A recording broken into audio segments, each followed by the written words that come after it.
Okay जी, अस्सलाम वालेकुम वरहमतुल्लाहि वबरकातुहू। अल्लाह से दुआ है कि हम सब खैरियत से हों आज भी और आने वाले वक्त में भी।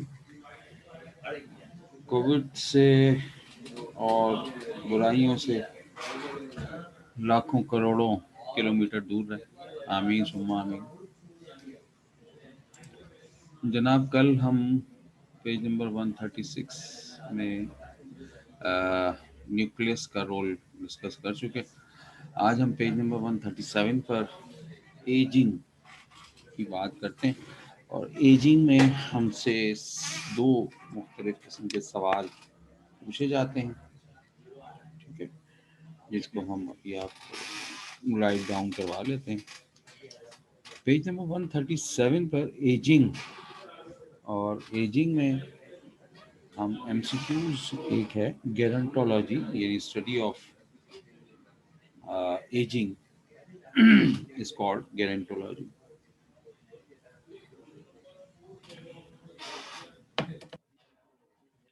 एजिंग को आप उम्र के नाम से जानते हैं कि उम्र गुजर रही है जी आपकी और आप हर लम्हा मौत के करीब होते चले जा रहे हैं।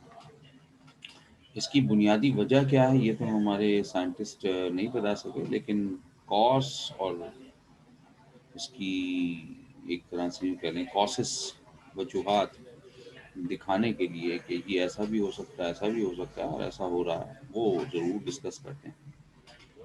क्योंकि मौत जो है वो तो अंडरस्टूड है, किसी वक्त भी आ सकती है, ज़रूरी नहीं कि 60 साल के बाद ही आए।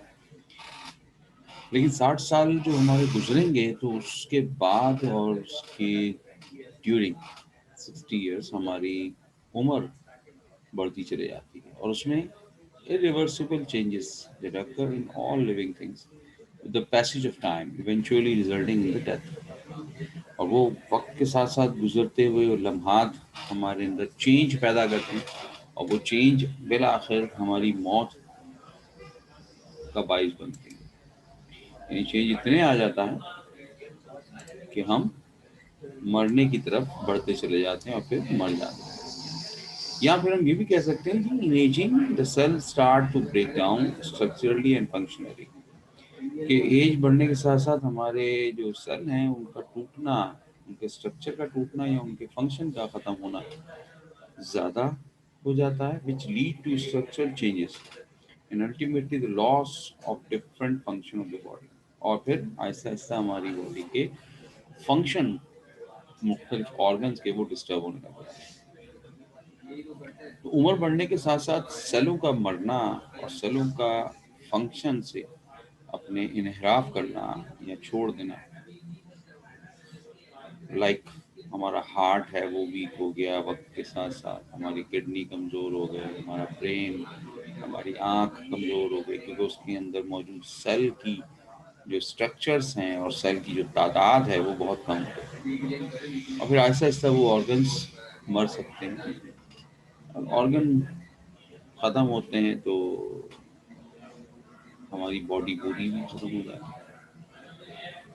अब इसका कॉज क्या हो सकता है? तो इसकी जो हम सब इफेक्ट देख रहे होते हैं, कॉसेस देख रहे होते हैं, वो गेरोंटोलॉजी कहलाता है, ठीक है, स्टडी ऑफ एजिंग। तो आपसे एक सवाल यहाँ पर ये भी पूछा जाता है कि जी what is ageing, what is ageing, define their causes, define their causes, ठीक है। इसी तरह दूसरा सवाल आपसे पूछा जाता है कि what is ageing, define there effect, define there effect. तो अगर कॉज पूछा जाएगा तो हम कॉज जेनेटिक ओरिजिन और जीन म्यूटेशन बताएंगे, और अगर इफेक्ट पूछा जाएगा तो फिर होने वाले असरात जो जनरल है, आपको मालूम है, वो हम बता रहे होंगे, दिखा रहे हैं। तो कॉसिंग की तरफ चलते हैं पहले। और कॉसिंग हमारे पास साइंटिस्ट अभी तक एग्जैक्ट कॉज तो नहीं पता कर सके, लेकिन बहरहाल उनके पास ऐसा है कि वो कहते हैं कि शायद ऐसा हो कि जेनेटिक ओरिजिन जेनेटिक ओरिजिन क्या है जी? इसको देखने के लिए 1965 में एक अमेरिकन बायोलॉजिस्ट हैं, दो अदर, लिनॉर्ड हैफ्लिक और पॉल मोर, इन्होंने ऑब्जर्व ये किया कि अगर हम human cell can duplicate up to 50 times, human cell को अगर हम अच्छी, बेहतर, जबरदस्त कंडीशन दें, A1 कंडीशन दें, तो भी वो 50 बार डिवाइड होगा। 51st टाइम वो डिवाइड नहीं होगा, बल्कि मर जाएगा, अपने फंक्शन को छोड़ देगा और डेथ कॉज हो जाएगा। And then entire population died off. और उसकी जो पूरी पॉपुलेशन थी, जो वो एक्सपेरिमेंट में यूज कर रहे थे, उसको बहुत अच्छी कंडीशन देने के बावजूद, 100% कंडीशन देने के बावजूद, वो पॉपुलेशन 50 टाइम डिवाइड होने के बाद खत्म हो गया।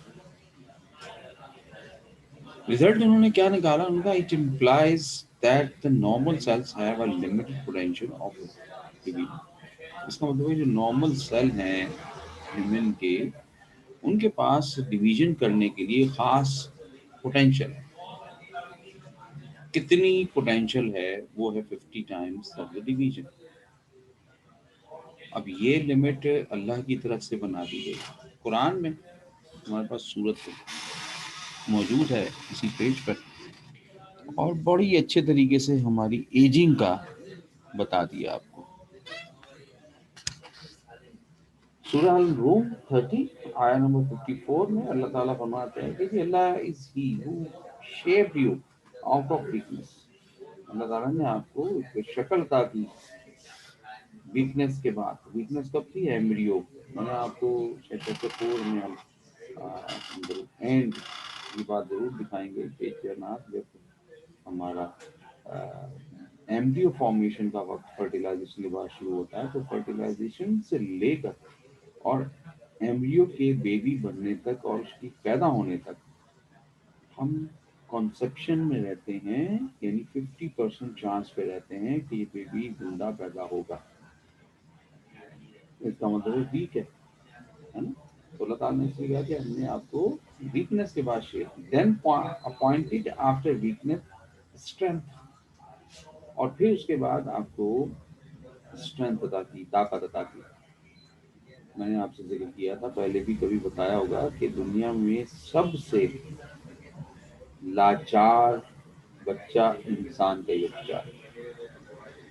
पैदा होने के बाद अगर उसकी माँ उसको केयर ना करे तो वो अगले 48 से घंटे में मरने की तरफ चला जाएगा, मर भी सकता है। जबकि अंडे में से निकला हुआ चूजा, अगर उसके सामने उसकी माँ ना भी हो, तब भी उसे पता है कि दाना जमीन से चुगना है, और वो ट्राइयां मार के दाना खाना शुरू कर देगा, तो सर्वाइव कर सकता है। इसीलिए मैंने आपसे कहा कि अल्लाह ताला ने हमें बहुत कमजोर पैदा किया, लाचार, और फिर अल्लाह ही ने हमें ताकत दी। और जब ताकत हमारे पास आती है, जवान हो जाते हैं, तो फिर हम बड़े ही शेर दिल हो जाते हैं। फिर हम हर चीज को समझते हैं कि वो कुछ भी नहीं है, और हम इंसान जवानी में फन्ने खा बन जाते हैं। लेकिन ये फन्ने खानी अल्लाह ताला ने आगे बताया कि appointed then after strength appointed weakness and grey hair, और फिर उसके बाद इन्हें दोबारा कमजोरी और ग्रे हेयर्स, यानी बुढ़ापा। और बुढ़ापे में हम फिर वही लाचार हो जाते हैं, डिपेंडेंट हो जाते हैं अपने बच्चे हैं तो बच्चों पर, या फिर दूसरों पर। क्योंकि हम बीमार हो जाएंगे, कमजोर हो जाएंगे, और हम अपने आप से कुछ भी नहीं कर पाएंगे, तो दोबारा से ही हमें बच्चा बनना पड़ता है। लेकिन बुढ़ापे में जो बच्चा हम बन जाते हैं, उसकी खिदमत करने वाले, अगर उनकी औलाद, अल्लाह ताला सबको नेक औलाद अता करे, तो वो उसकी खिदमत करते हैं, वरना अदरवाइज वो बेचारे बड़े ही परेशान हो जाते हैं। फिर अल्लाह ताला ने फरमाया कि he created his what he will, वो जो चाहता है पैदा करता है, जैसे चाहता है पैदा करता है। ही इज द नोअर, वो जानता है हर चीज के बारे में। द माइटी, और सबसे ही बड़ा, अल्लाह अकबर, उससे बड़ा कोई नहीं, बेशक। ठीक है, तो यहाँ पर भी ये जो डिवीजन दी गई, ये 50% हमारी 50 सेल्स की, ये भी अल्लाह की तरफ से देन है। और ये इन सेल्स को प्रोग्राम कर दिया गया है, इनका प्रोग्राम खत्म होता है, मर जाता है। तो एक वजह तो जेनेटिक ओरिजिन है, दूसरी वजह जीन म्यूटेशन है, जीन्स में तब्दीली आ जाना। जीन क्या है जी? जीन हमारे यूनिट ऑफ हेल्थ, हमारे कैरेक्टर्स का यूनिट है। एक एक कैरेक्टर है हमारे पास, हमारे बाल हैं, हमारी बॉडी के हिस्से हैं, तो एक बाल के अंदर भी कई कैरेक्टर हैं। सपोज रूट हेयर, हेयर का एक्सटर्नल स्ट्रक्चर, हेयर का इंटरनल स्ट्रक्चर, हेयर का कलर, हेयर की लेंथ, ये सब क्या है? ये एक एक यूनिट है, और इनको एक एक जीन हमारा चेक कर रहा है, और जीन ही इनको चला रहा है। तो इसीलिए हमारी बॉडी में 3,000 के करीब जीन इस वक्त आइडेंटिफाई होते हैं। 3,000, ठीक है, जो डिफरेंट काम को देख रहे हैं। तो अब during the passage of time, due to the gene mutation, gene की तब्दीली, जीन की खराबी, जीन में तब्दीलियां आ जाना, क्लोनुमा हो जाना, वो पैदा हो जाती हैं। The capacity of self repair of DNA during its replication is lost. और जीन की ये तब्दीली डीएनए को अपने आप को रिप्लिकेट करने में जो मदद थी, वो बंद कर देते हैं। अब डीएनए अपने आप को रिप्लिकेट नहीं कर सकता, डीएनए रिप्लिकेट नहीं होगा तो न्यूक्लियस नहीं बनेगा, न्यूक्लियस नहीं बनेगा, सेल नहीं बनेगा। Thus, the DNA is attacked and gradually denatured by some free radicals. This result is progressively inadequately functioning cells that cause the aging. और अचानक से कभी कभी ग्रेजुअली, आराम आराम से ये तब्दीली आ जाती है और एजिंग हो जाती है। तो ये जो फ्री रेडिकल्स बनते हैं हमारी बॉडी में, ये अगर ज़्यादा बन जाएं तो तब्दीली अचानक आ जाएगी, और अगर ये नॉर्मल एजिंग फैक्टर के साथ बन रहे हैं तो तब्दीली ग्रेजुअली आएगी। जैसे हमारे पास इसी पेज में 137 के लास्ट में देखिए, आपको एक इम्पॉर्टेंट नोट लिखा हुआ है जिसमें आपसे कहा जा रहा है कि जनाब सुपर ऑक्साइड डाइम्यूटेज एक एंजाइम है, और दूसरा कैटालेज एक एंजाइम है। ये दोनों एंजाइम आपके पास बचपन से ही, पैदाइश से ये काम कर रहे होते हैं, वो H2O2 को यूटिलाइज करना। H2O2 को इस तरह से तोड़ा जाए कि उसमें free radical of O2 minus ना बने। लेकिन वक्त के साथ साथ इनकी क्वांटिटी में, दोनों एंजाइम की क्वांटिटी में फर्क आने लगा, और हमारी बॉडी में O2 माइनस के फ्री रेडिकल और उस जैसे और भी कई फ्री रेडिकल अगर ज्यादा बनने लग जाएं तो वो जाकर इफेक्ट करते हैं डीएनए, और डीएनए डैमेज होकर अपने सेल्स को, जिनको रिपेयर करना था या बनाना था, वो सलाहियत, वो कैपेसिटी खो देता है। इस तरह हमारे सेलों की तादाद कम होने लग जाती है, और स्किन में रिंकल्स बढ़ गए, हड्डियां कमजोर हो गई, हमारी आंखें कमजोर हो गई, हमारे बालों का कलर चेंज हो गया। तो ये इफेक्ट हमें नजर आने लग जाता है। देख सकते हैं आप, ये किसी पॉन्ड का इश्तेहार नहीं है, बल्कि एक साइड पर आपको दिखाया है कि जब आपकी स्किन, आपकी बॉडी जवान है, एडल्ट हैं आप, और दूसरी साइड पर आपको दिखाया कि जब आपकी बॉडी वीक हो गई है या एजिंग आ रही है। ये देखें, गर्दन में रिंकल पड़ गए, यहाँ रिंकल पड़ गए, चिक पर रिंकल पड़ गए, खाल लटक गई, इसे भी मिल गए, और ये ही हमारी एजिंग। इसको हमने ख़त्म नहीं कर पाते। स्लो तो आप कर सकते हैं किसी सूरत में, कि वो भी हम दिखाते हैं आपको। बहुत सारे फैक्टर्स हैं जिनको आप ज़रा डिले कर सकते हैं, लेकिन बहरहाल वो ऐसा नहीं होगा कि वो ख़त्म हो जाए, वो ख़त्म हो जाए, ऐसा नहीं हो सकता। नहीं तो उम्र बढ़ेगी, चाहे जी हमारी आंटियाँ जितना ही मेकअप कर लें, आंटी तो आंटी होती है, नज़र तो आ जाएगा कि आंटी है ना। तो इफेक्ट ऑफ एजिंग, दूसरे क्वेश्चन जो मैंने आपसे कह रहा था, क्वेश्चन का पहला पार्ट यानी डिफाइन एजिंग, दोनों में एक ही जैसा है। और आगे फिर आपने अगर इफेक्ट पूछे तो इफेक्ट ये है, और अगर कॉज पूछे थे तो जेनेटिक म्यूटेशन, जेनेटिक ओरिजिन और जीन म्यूटेशन। एजिंग का इफेक्ट आपको मालूम है, कुछ भी लिख सकते हैं, जितने मर्जी आप जो चाहे लिखते हैं। हेयरिंग, विजन डिक्लाइन, सुनने की, देखने की सलाहियत कमजोर हो जाना, मसल स्ट्रेंथ, जो सॉफ्ट टिश्यूज हैं स्किन के या ब्लड वेसल्स हैं, वो उनकी लचक, फ्लेक्सिबिलिटी कम हो जाती है ना।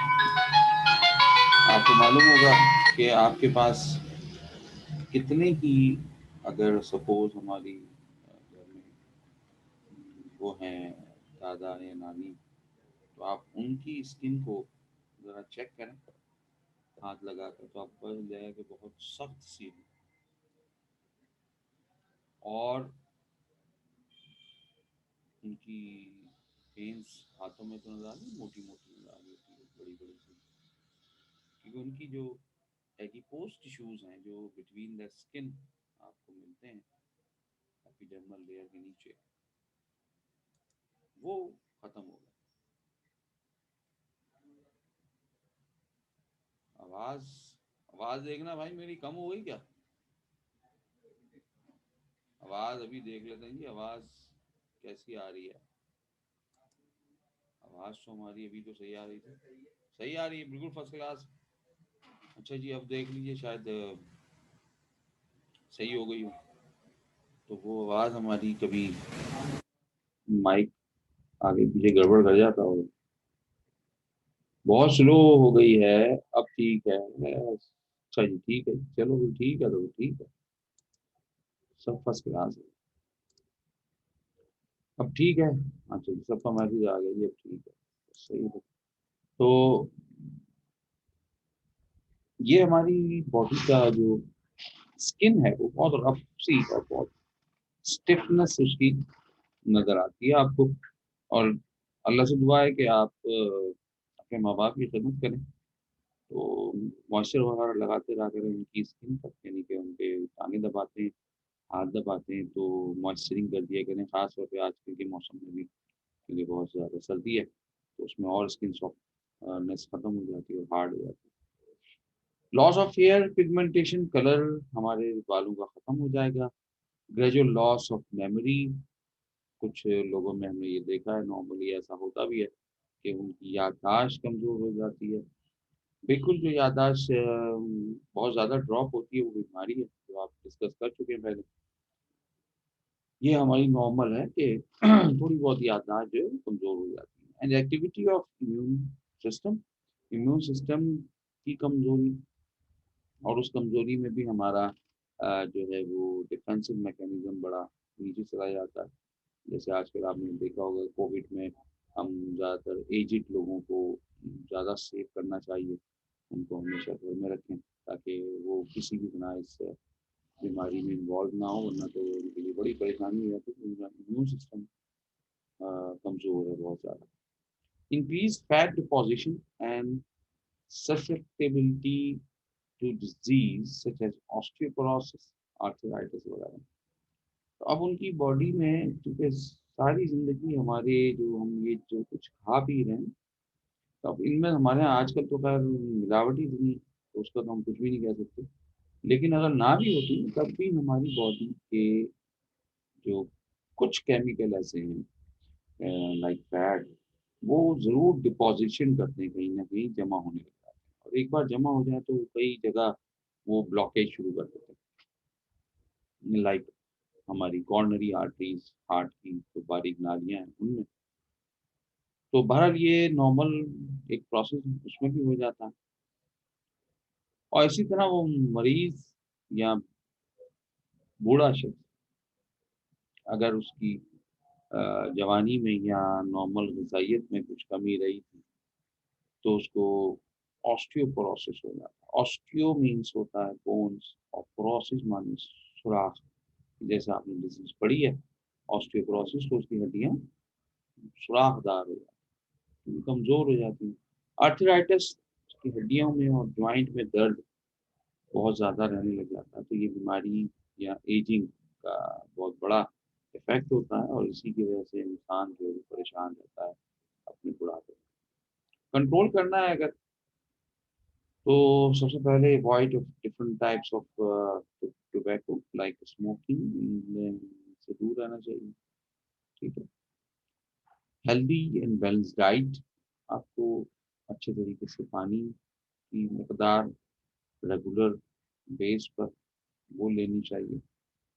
आपको पता होना चाहिए कि आपकी डाइट का बैलेंस क्या है, यानी कि आपको कितनी डाइट लेनी चाहिए। आप मज़दूर हैं या आप ऑफ़िस वर्कर हैं, तो उस हिसाब से आप तमाम नीड्स अपनी पूरी करें।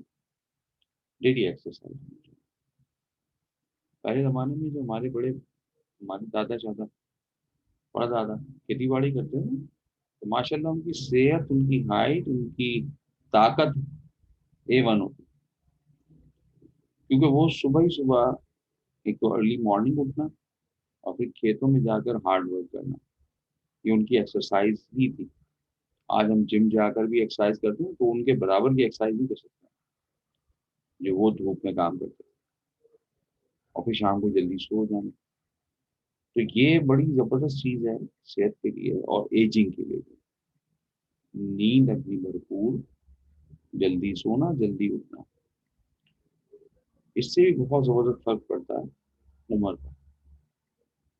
उम्र जल्दी बढ़ती नहीं।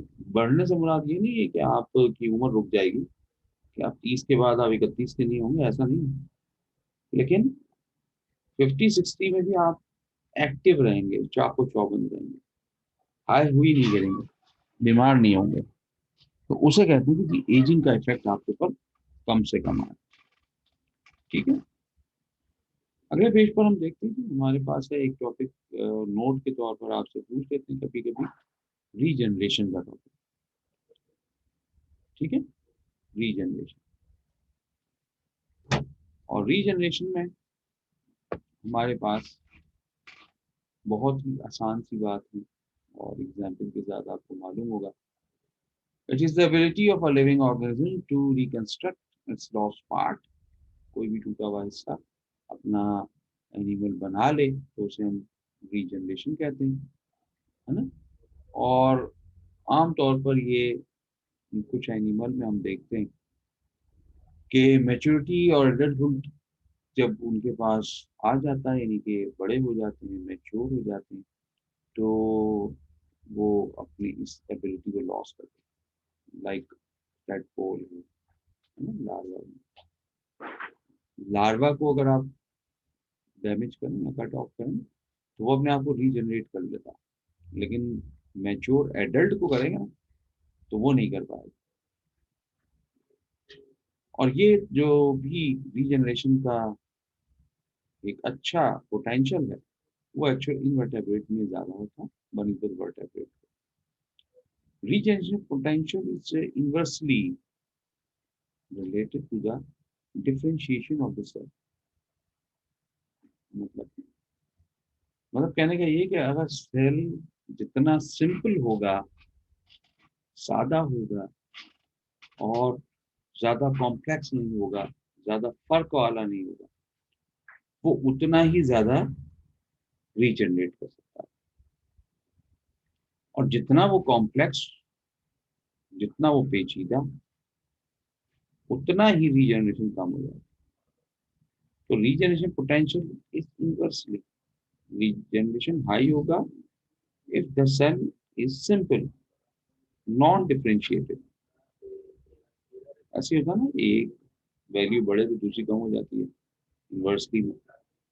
तो रीजनरेशन पोटेंशियल जो है वो हाईएस्ट होगा अगर सेल सिंपल होगा, और रीजनरेशन पोटेंशियल लो होगा अगर सेल डिफरेंशिएटेड होगा, डिफरेंस होगा, कॉम्प्लेक्स होगा।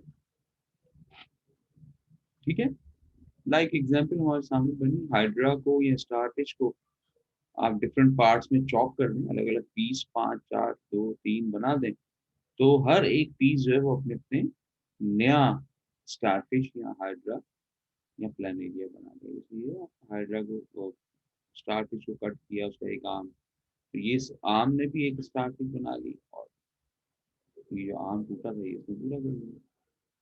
हाइड्रा को कट किया तो हाइड्रा ने भी एक पीस ने एक हाइड्रा, दूसरे पीस ने दूसरा हाइड्रा बना लिया। इसी तरह प्लानेरिया में भी हमें यही चीज नजर आती है, तो ऐसा भी हो जाता है।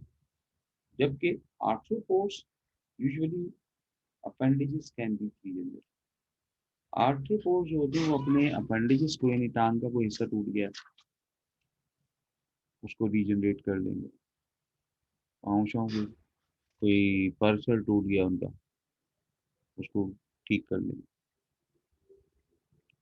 तो इस तरह से इनमें भी हमें ये नजर आता है। ठीक है,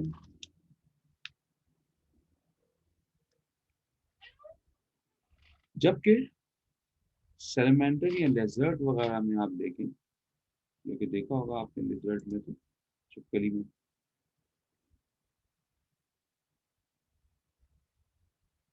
जब ये सवाल है पूछा है कि फ्रेगमेंटेशन और रीजनरेशन में फिर डिफरेंस क्या हो। फ्रेगमेंटेशन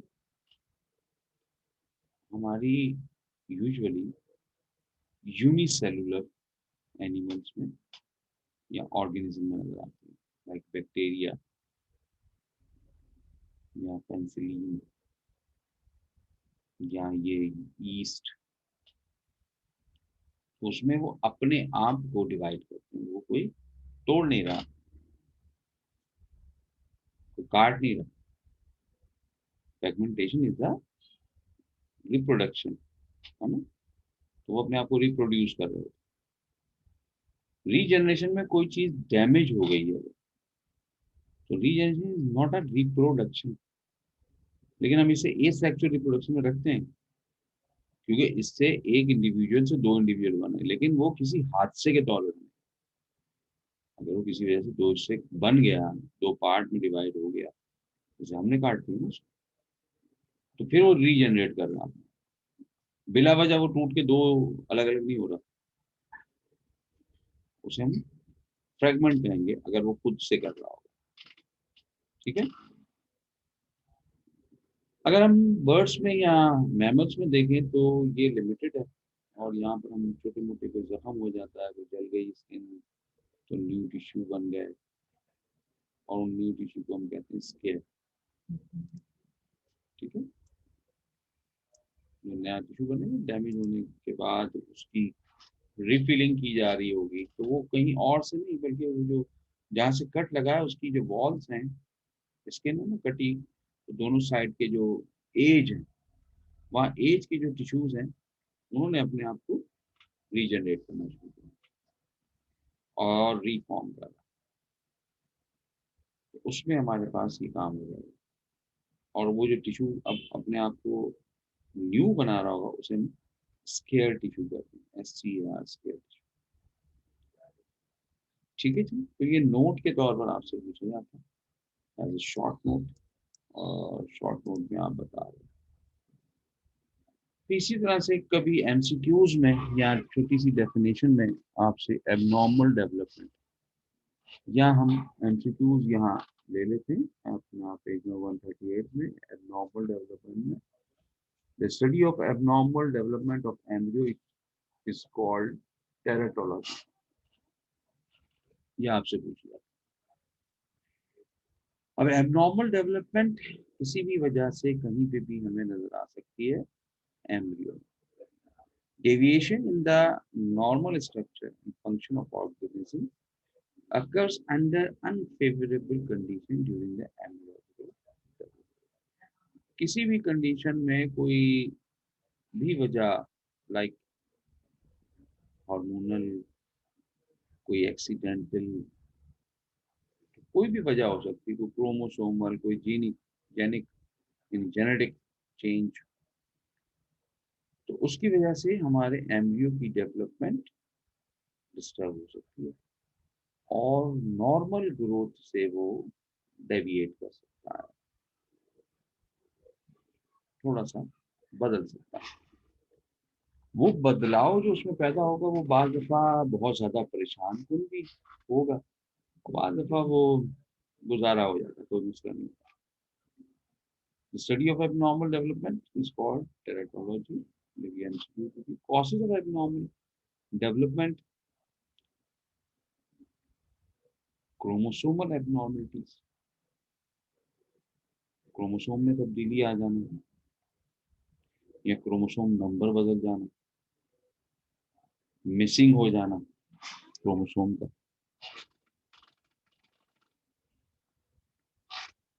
ठीक है। तो ये कहलाती है क्रोमोसोमल एबनॉर्मलिटीज। इसकी वजह से भी एबनॉर्मल डेवलपमेंट हो सकता है एम्ब्रियो में।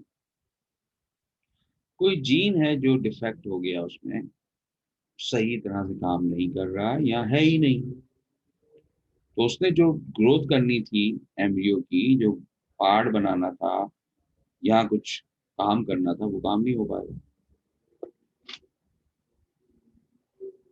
तो हमारा जो डेवलपमेंट है वो गड़बड़ हो जाएगी।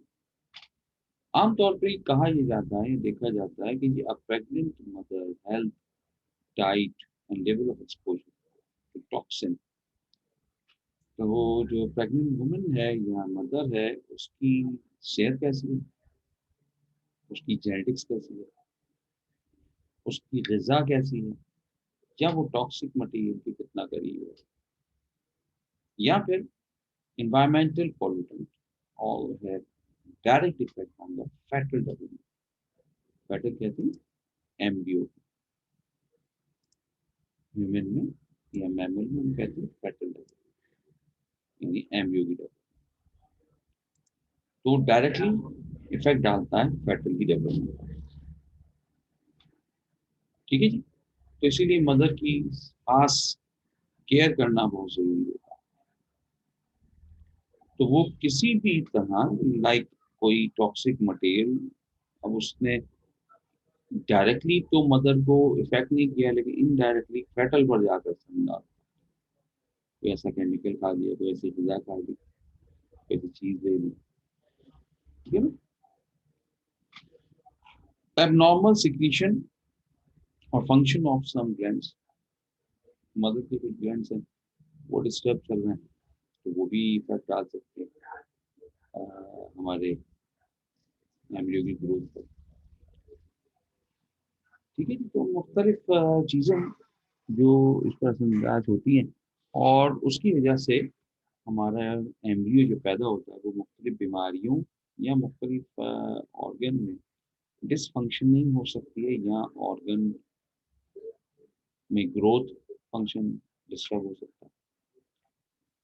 तो बाहर कुछ आपको यहाँ बीमारियों का जिक्र किया गया है, उनमें से कुछ ऐसी हैं जो रिपेयर हो सकती है और कुछ नहीं भी हो सकती, कुछ जानलेवा भी हैं, आगे चलकर मौत का बाइस बन जाएंगी। पैदा तो हो जाएगा एम्ब्रियो, लेकिन उसके बाद मौत आ जाएगी। लाइक जी, पहला है कि माइक्रोसेफेली। माइक्रो मीन्स होता छोटा, individual with small skull, cephaly means होता सर। तो ऐसे लोगों का, ये बच्चों का सर बहुत छोटा, और इतना छोटा है कि वो अपनी नॉर्मल बॉडी साइज से काफी डिफरेंट। तो छोटा सा सर आपको नजर आएगा और बॉडी बहुत बड़ी नजर आएगी। इसकी वजह से मेंटल रिटार्डेशन, सर छोटा है, स्कल छोटी है, तो ब्रेन की डेवलपमेंट भी पूरी नहीं हुई है, और ब्रेन की डेवलपमेंट पूरी नहीं है तो वो मेंटल रिटार्ड होगा। मैंने शायद जिक्र किया हो पहले भी कभी, लेकिन आजकल तो मैंने नहीं देखा, लेकिन पहले हम जब छोटे थे तो हमने देखा था एक फकीर अपने साथ एक पता नहीं वो बंदा लड़का होता लड़की होती थी, लेकिन बाहर वो ऐसे शख्स को लेकर घूमता था हाथ पकड़े, जिसका सर बहुत छोटा था और उसका फेस, नाक बड़ा लंबा सा थोड़ा था, वो माइक्रोसेफेलस होता। और ये कुछ फैमिलीज में ये बीमारी डिजीज जो है वो मौजूद होती है जेनेटिकली। और उसमें तो ये अगर मेन सेम फैमिली में शादी होती रहे तो ये डिजीज कंटिन्यू रहती है। Cleft lip palate, split upper lip and gap in the roof of mouth. तो बाद दफा एमबीयू के जो अपर लिप है, जॉ, अपर जॉ जो है वो पूरा डेंटरी बोन उसमें पूरी कंप्लीट नहीं हो पाती और बीच में गैप आता है। और वो असल में उसके अंदर रूफ में भी होता है, स्कल में। तो ये बीमारी यानी जो नॉर्मल डेवलपमेंट है, इसमें हम ये है कि जो बच्चा पैदा हुआ है वो नॉर्मल है, बाकी सब कुछ। बस वो जब बोलना शुरू करेगा तो उससे बोला नहीं जाएगा सही, क्योंकि साउंड प्रोड्यूस करने के लिए आवाज एक खास उसका प्रेशर बनना चाहिए। तो लेकिन उसका अपर लिप तो कटा हुआ है, तो प्रेशर बन नहीं पाएगा, तो लिहाजा वो बोल नहीं पाएगा सही तरह। यानी बोल तो अपनी तरफ से सही बोल रहा होगा, गूंगा नहीं होगा, लेकिन आपको उसके लफ्ज समझ में नहीं आते। तो इसका हम थोड़ा सा, अब आजकल तो सर्जरी बहुत अच्छी हो गई है, तो इसका इलाज हमारे पास पहले भी था कि हम बॉडी से एक पीस काट कर उसके लिप पर लगा देते थे और उसका लिप पे इस काबिल हो जाता कि आवाज़ आपको, लफ्ज आपको समझ में आए। अब तो खैर बहुत अच्छा उसकी सर्जरी हो जाती है, उसका लिप फिर नजर ही नहीं आता कि कट रहा हुआ था नहीं। Polydactyl, excessive number of fingers और टो। ये तो एक जबरदस्त सवाल है। पॉली मीन होता मैनी, डेक्टाइल मीन होता उंगली। तो कौन सा मशहूर किसका फेवरेट एक्टर है जिसकी 5 की जगह 6 उंगलियां? अंगूठा 2 अंगूठे हैं ना, अंगूठे 2 हैं। किसका है वो? कौन बता रहा है? कौन सा एक्टर है वो? 6, यानी कि 5 उंगलियां और एक अंगूठा एक्स्ट्रा। हाँ, अरे आ गया जवाब। अरे ऋतिक रोशन, वेरी गुड जी। तो समझ आ गया। अब ये ऐसी कोई बड़ी डिसऑर्डर नहीं है, ये ऐसा कोई बड़ा मसला नहीं है। उंगली कटवानी है कटवा दें, नहीं कटवानी है लगे रहने, कुछ नहीं जा रहा है ना। Dextrocardia, heart toward the right side of the chest. Left hand पे होता है, लेकिन डेक्स्ट्रोकार्डिक लोगों में हार्ट सीधे साइड पर। लेकिन इससे भी उनकी जिंदगी पर कोई असर नहीं पड़ेगा, कोई परेशानी नहीं है कि हार्ट सीधी साइड पर है तो उनकी आर्टरी में वेन का सिस्टम खराब हो गया। नहीं, वो सब अपनी जगह पर ठीक ठाक होता है। हाँ, ये कि हार्ट में कोई प्रॉब्लम ना हो, हार्ट की लोकेशन बदल गई, उससे कोई मसला नहीं। तो वो भी अपनी नॉर्मल जिंदगी गुजारता है, क्योंकि भरपूर जिंदगी गुजारता है, कोई परेशानी नहीं। Sickle cell anaemia when RBC are in abnormal shape, ये एक परेशानी का बायस होती है। और इसमें मरीज यानी कि जो पेशेंट पैदा हुआ है वो परेशान रहता है और शायद उसकी ज़िंदगी बहुत ज़्यादा लंबी ना गुजार सके वो, ठीक है ना? क्योंकि उसका जो आरबीसी की शेप है वो ठीक नहीं होती। तो उसको ठीक रखने के लिए इसको दवाइयों की ज़रूरत पड़ती है, बार-बार ब्लड उसको यूज़ करना पड़ता है, रिफ़िल करना पड़ता है, यानी ब्लड चढ़ाना पड़ता है, ट्रांसफ्यूज़न जिसे कहते हैं। और उसके बावजूद उसे ज़िंदगी बहुत ज़्यादा मुश्किल है, वो बहुत लंबी नहीं जा सकती। टर्नर सिंड्रोम हम पढ़ेंगे अगले चैप्टर में। अगर हमने चैप्टर 7 कल शुरू किया तो उसमें it is female sexual defect. Female में क्रोमोसोम की तादाद अगर ट्राइसोमिक हो जाए यानी बढ़ जाए, ज़्यादा हो जाए, तो फीमेल में सेक्सुअल डिफेक्ट पैदा हो जाता है, वन फर्टाइल हो जाती है। या क्लिफ्टर सिंड्रोम है, इसमें मेल में सेक्सुअल डिफेक्ट हो, ठीक है। तो क्रोमोसोम्स हम बात करेंगे एक्स वाई और एक्स एक्स, तो वो उसमें डिफेक्ट करेंगे। डाउन सिंड्रोम आपने देखा होगा, जिनको हम स्पेशल चाइल्ड के नाम से जानते हैं, हाँ? तो वो डाउन सिंड्रोमिक पेशेंट कहलाते हैं। ये मेंटली तौर पर रिटायर्ड होते हैं, फिजिकली तौर पर भी रिटायर्ड होते हैं। आपने देखा होगा उनकी गोल सी फेस और आंखें छोटी सी और जुबान थोड़ी सी बाहर रहती है, और बोलना भी उनके लिए परेशानी का बाइस है। और ये जुबान जो है ना काफ़ी मोटी है, और सलाइवा मुंह से निकल आता है बार बार, और प्लस उनके हाथ भी छोटे से आते हैं बनाने। और इनकी लाइफ भी बहुत ज़्यादा एवरेज, अगर हम बेस्ट एवरेज की बात करें 30+ है। 30 में मैक्सिमम एवरेज बता रहा हूँ, वरना आमतौर पर ये 18-20 साल की एज में उनकी डेथ हो जाती है। Haemophilia when the blood fails to clot, ऐसे लोगों के लिए बड़ी परेशानी। खून जमना नहीं है, तो ये भी दो तरह से है कि माइनर और मेजर। माइनर है तो गुजारा हो जाता, थोड़ा बहुत ठीक ठाक चल देता बंदा, लेकिन मेजर है तो फिर बड़ा मसला होता है, बड़ी केयर करनी पड़ती है अपनी, तो चोट शोट ना लग जाए। वो खून अगर निकला तो जमना मुश्किल हो जाएगा, फिर उसको हॉस्पिटल लेकर जाना, फिर दवाइयाँ देना, बहुत सारी केयर करना पड़ता है, तो ये भी परेशान रहते हैं।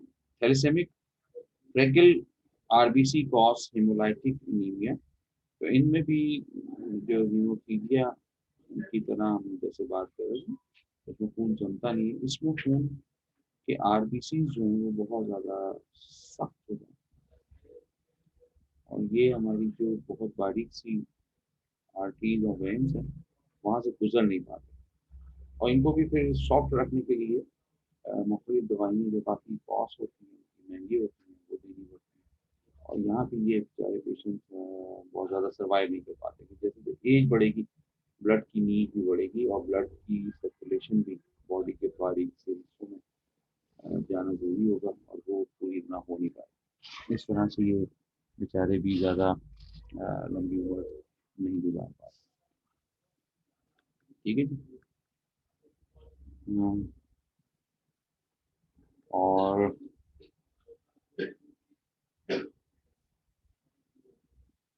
ये हमारी चैप्टर की एंड थी, और हमने जो है वो चैप्टर नंबर 5 को डिस्कस कर लिया है। ठीक है, और जनाब एमसीक्यूज लगा लेते हैं, बिल्कुल माहिर ने कहा कि एमसीक्यूज लगा लें, तो एमसीक्यूज लगा लेते हैं, और उसके बाद कल हम नया चैप्टर शुरू करेंगे, चैप्टर नंबर 7।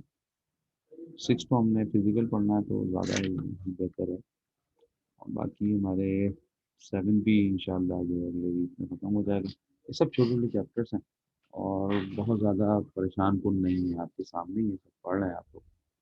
ठीक है, तो घबराना नहीं है। मैं जैसे पहले भी आपसे कहा था, बच्चे घबरा रहे थे कि जी हमारा सिलेबस कहाँ जाएगा, तो आपका सिलेबस कहाँ चला गया। हाँ जी, तो अगले हफ्ते के बाद आप सिलेबस को देखिएगा तो आपको पता चलेगा सिलेबस कहाँ चला गया आपका।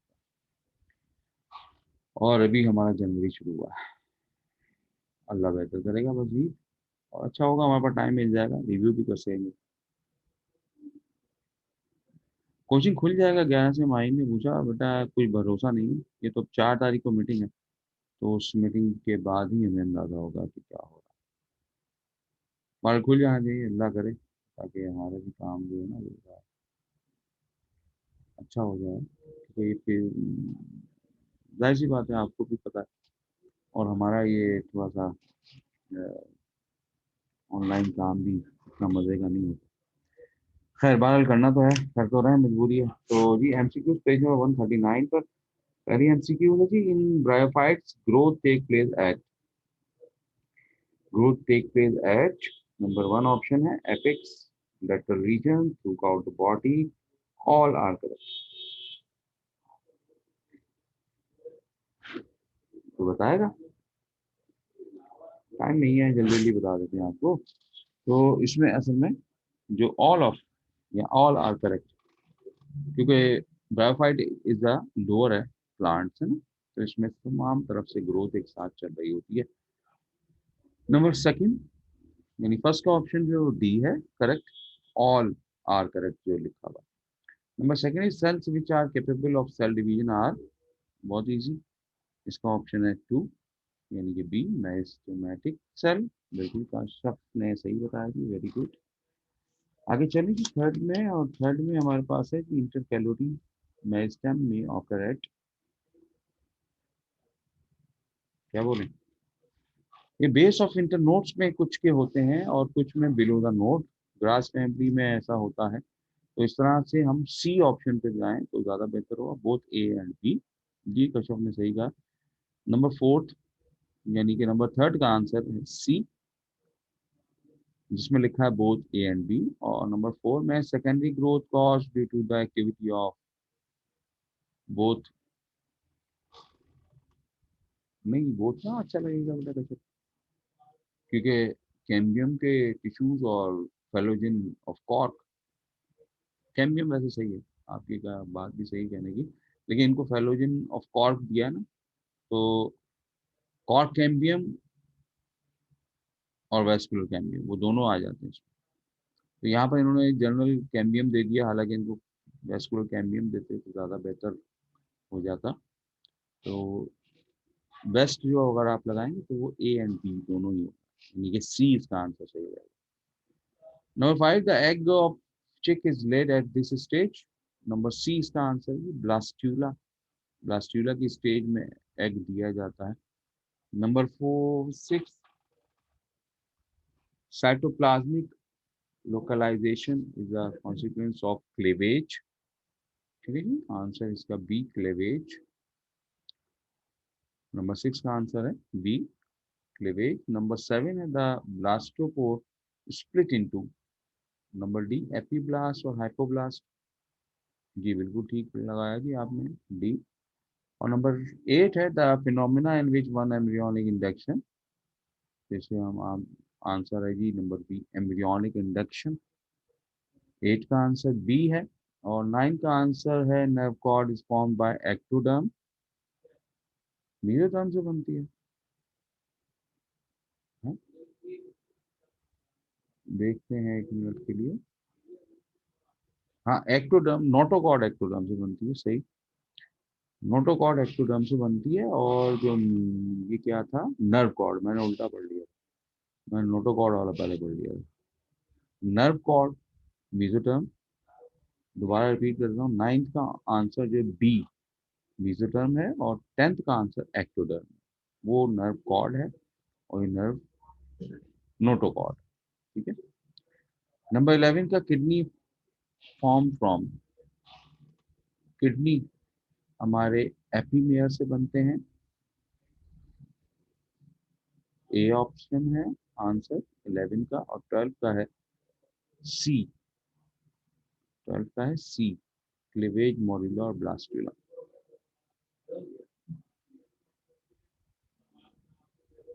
ठीक है जी, तो ये हमारे पास हो गई ये बात ऑलमोस्ट इस चैप्टर की पूरी। कोई बात और पूछनी है तो पूछें जल्दी से, वरना चले जी घर चलें फटाफट। बाकी सब मेरी तरफ से सबको जो छुट्टी करना चाहता है वो छुट्टी कर सकता है, क्लास ऑफ हो गई है। ठीक है, मुझे बात पूछनी तो पूछ लें जल्दी से, मैं वेट करता हूँ।